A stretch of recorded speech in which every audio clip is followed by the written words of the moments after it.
Yeah, I mean, one thing is for sure that there are some people who are pro this summit and have joined this social partnership, as it were. And there are other voices that are saying that we're not quite believing that this is going to make any difference. But to help analyze the situation and see if there is something that could come out of this, Colin Limon is standing by with a guest. Colin? Well, thank you very much, Peter and Palisa. Well, this trending story of South Africa's Job Summit taking place today is bringing various stakeholders on how to create jobs in the country. The unemployment rate at the end of the second quarter this year edged up to 27.2%, and the situation is even more dire at 37.2% when those who have given up looking for work are counted. So of those jobless people, close to 70% are in long-term unemployment defined as 12 months or longer. But then when it comes to discussing the pertinent issues of the Job Summit on whether or not the jobs will be created, we have in the studio Unathi Henama, who is tourism lecturer at the Tshwane University of Technology. Thank you very much for staying with us and for your patience. My pleasure. All right. At the beginning of the summit, we've heard what the president said, and then we had the other stakeholders, Business Unity South Africa, COSATU, as well as the NYDA. When they were laying the foundation, did you get any sense of a precipitation that the jobs could be on the way based on what they said? I felt much rhetoric, less action. I would have waited for clear indications of what each and every sector in this country would do. The biggest challenge facing the creation of jobs is red tape and regulations. So government is primarily to blame for too many regulations and red tape that makes it, an adventure sport to try and open a business in this country. In fact, what you are saying is based on what the economic advisor of the president, Trudy Makaya, said, that this actually makes it very difficult and expensive to do business in the country, given the points that you are raising now. Yes, I mean, we in the tourism sector, for nearly 3 years we've been saying, reduce the visa regulations, number one, and it's taken, 3 years and there's still confusion. But all other countries in the world, that have developed tourism have been able, in addition to the visa regulations, have implemented open skies. The people who steal money in our country and take it to Dubai, they benefit from the free skies because it is easier to get to Dubai because of the free skies. And if you look again at Johannesburg or Tambo, we are losing market share to Nairobi, losing market share to Dar es Salaam because those countries have declared open skies and they get more aviation capacity driving our economy. And when we speak about tourism, remember, we have got more employees in the tourism sector than in mining, total mining. We are 2.9% of GDP. So we should be radical in how we remove the red tape that negatively impacts on the growth of the tourism sector so that it is able to mitigate the loss of jobs in other sectors. So if there are people who are for the idea of the Job Summit, and we have a union like trade union federation like FEDUSA saying, not rather FEDUSA, SAFTU, saying that it won't partake because they don't see how the Job Summit will help create jobs in the country. Now, to make sense to somebody who's sitting at home, who's not working, can you really talk about jobs when you don't have the catalyst for business development in the country, foreign direct investment, so that factories can be there? Then the jobs would be created. Are you not setting your cart before the horse there? Well, I agree with you. Not only that, Colin, let's just go a step further.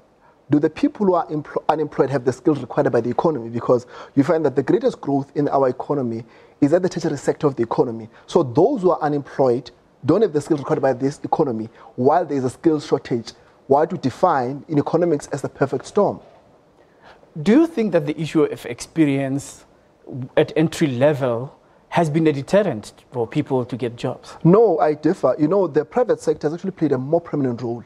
Each and every private sector employer would have a training school where basically they feel that if they feel that employees don't have the requisite capacity, they'll obviously train them. So when you find that the private sector is antagonistic sometimes because they have on their own implemented measures to mitigate the skills challenges that are in the economy. Even, remember, that there are these skills levies that they pay, of which it's very, very difficult to get them from government.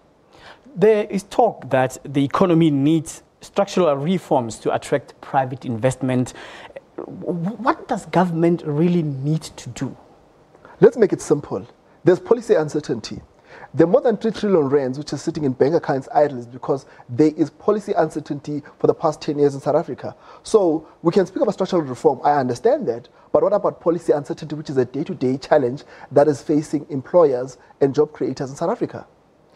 Let's go to the issue of domestic demand. The president was talking about having a slogan that is similar to what is said elsewhere. So obviously there is an inference of making America first there.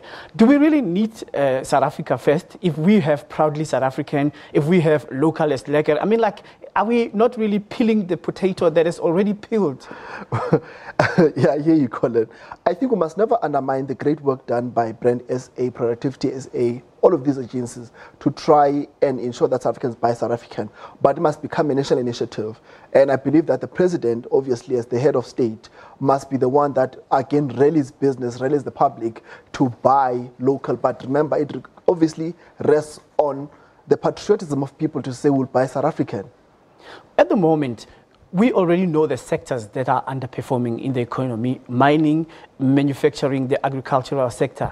When we're talking about creating jobs, whereas whether we like it or not, if government is saying that it's going to pause in terms of retrenchments, the private sector won't look at that because there's the slow economic growth and the companies are not performing at the moment, so they have to eventually shed jobs. The SOEs have already made the announcement that they are going to invoke Section 189. So we are going to have a number of people joining the unemployment line. So is the Job Summit going to bring any relief to what is coming right now, which is the clear and present danger? The Job Summit will not achieve any of its objectives. Colin, if South Africa does not commercialize cannabis, dagga, and use that to drive our economy, the Job Summit will be a Job Summit deferred. Because, I mean, Canada, for example, wants to become the #1 producer of cannabis because of this great global demand. If the Job Summit does not come out clear on how they'll use cannabis to use that to drive our economy, then it's a dream deferred. But for now, that is only for recreational purposes at home. I don't want to get into the issue of dagga only, but I want to talk about the localized economy. Let's talk about a township that does not have its own vegetable planting opportunities.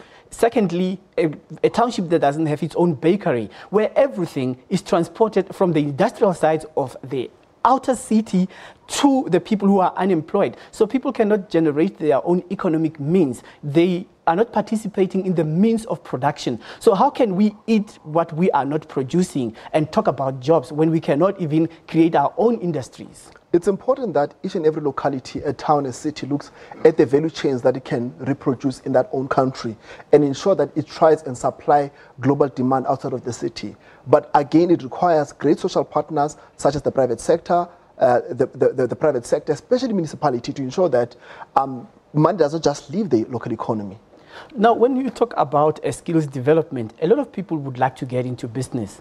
When you discuss the issue of education, we had the NYDA saying that there needs to be the exit point in the education system, whereby, for example, when you are at grade 9 and you already have talent and potential, you can as well engage in that kind of business entity instead of going to tertiary level and then want to go down and start with your own initiatives. Well, we in the higher education sector will tell you that the quality of students we get from the public schooling setting is quietly abysmal, appalling. The students we get are not even ready for higher education, whereas you compare to other countries like Brazil, by the time a student is before grade 12, they can already dismantle and do an engine, and by the time they get to matric, they are able to be ready to go into the factories. So it's a system of our education system which prepares people for prepaid unemployment.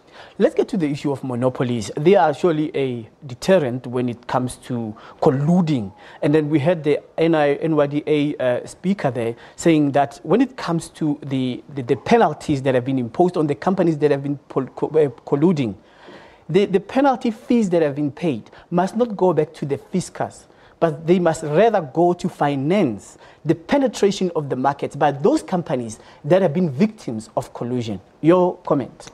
I disagree with the NYDA on that one. I believe if we realize that there's a certain sector where there's high levels of concentration, then we have to ensure that there is more competition within that sector, because competition is always good for innovation. All right, we're going to have to leave it there. Thank you very much for making time to speak to us. There's so much to talk about, but anyway, it's a 2-day summit, so we will explore other issues. Thank you very much again. My pleasure. All right, so Unathi Henama is a tourism lecturer at the Tshwane University of Technology, and of course, talking about the job summit. It's over to